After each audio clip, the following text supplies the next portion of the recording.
como é que essas empresas, essas que a doutora já talvez citou, né? Quais são os desafios que elas enfrentaram diante desses episódios, né?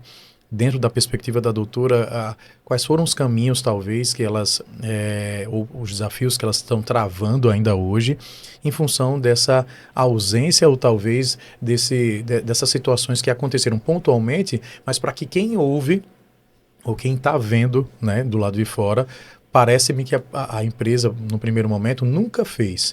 Ou sempre negligenciou, né? E eu acho que isso não é uma verdade. No final das contas, a gente, enquanto organização, vai errar. Assim como nós, enquanto seres humanos, estamos errando todos os dias, mas estamos consertando os nossos erros. Mas, às vezes, essa consequência daquilo que a gente faz, né? Ou do que a gente deixa de fazer, muitas vezes acaba gerando esses impactos.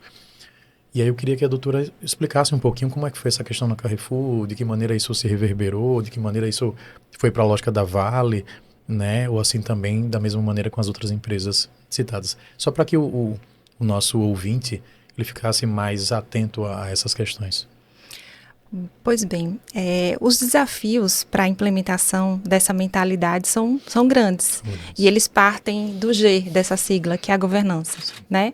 Primeiro que existe, assim, a necessidade de conscientização a partir do topo da empresa, de que esses conceitos são necessários hoje em dia. Há uma necessidade muito grande hoje de todos nós, né? Tanto pessoas físicas como pessoas jurídicas, da gente se adaptar a essa nova realidade. E a nova realidade hoje nos impõe esse pensamento que vai além do lucro. E para o lucro também, a favor do lucro. De que forma nós vamos chegar a esse lucro, né? De que forma? Então, assim, a gente sabe que nós viemos de uma sociedade que partiu de um modo de produção muito rudimentar, de um modo de produção extrativista para um modo de produção manufaturado, e depois vieram as novas tecnologias, e as novas tecnologias trouxeram essa repercussão de aumento de produtividade, de esgotamento dos recursos da natureza, né? E também a problemática hoje também do social, que assim, o agravamento das desigualdades sociais também é muito grande.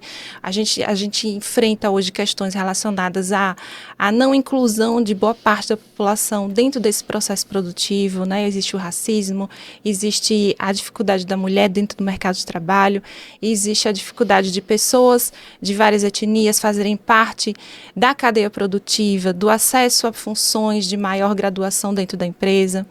E a gente observa também, isso são dados, isso não é só uma historinha bonita que se conta, mas as empresas que investem nessa visão, na compreensão dessa problemática e na superação desses desafios, ela consegue ter maior rentabilidade, né?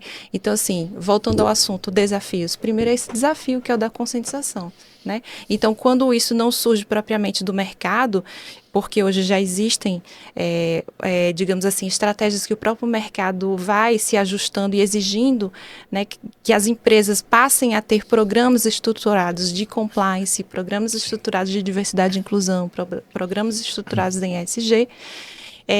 Além dessas necessidades do mercado, existe também a possibilidade de que todas as empresas se ajustem a isso em suas graduações, dentro das suas esferas de possibilidade, compreendendo, para tanto, que isso é um ponto que traz rentabilidade. Isso nos trata só de ficar bem na fita, de fazer o bem. É também fazer o bem, é também ficar bem na fita, mas é também trazer lucro para o seu negócio. Porque você, na medida em que você investe em diversidade, já temos dados, assim, dados estruturados. Aqui no Brasil houve uma pesquisa muito forte realizada pela McKinsey, e nós temos dados também da Google, que é uma, digamos assim, hoje é a empresa que tem maior repercussão, assim, em termos de aplicação de programas de diversidade e inclusão, e que demonstram que realmente as empresas que investem nesses pontos hoje, elas conseguem uma performance muito mais avançada no mercado.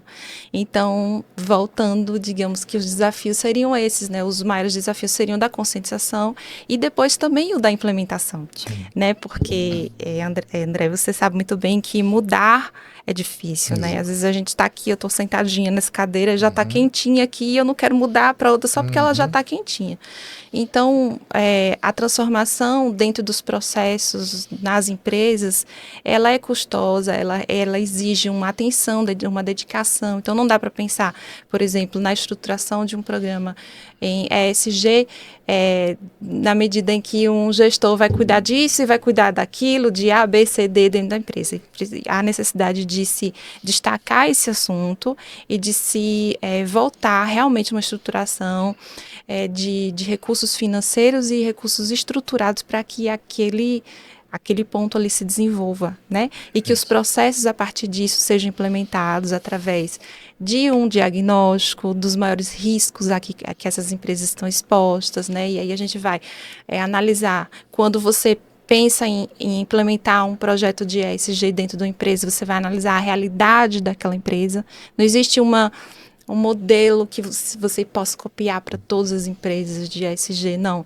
Existem graduações, digamos que existem nuances de ESG, existem tons de ESG para cada empresa, para cada tamanho de empresa, para cada nível ou proposta de atuação dessa empresa, para que se observe dali quais são, no diagnóstico, quais são os seus problemas, quais são os seus desafios, quais são os maiores riscos, para que você faça esse projeto de diagnóstico com o apontamento desses maiores riscos, com um projeto de ação para minimização dessas problemáticas, para que a gente tenha mais adiante um resultado.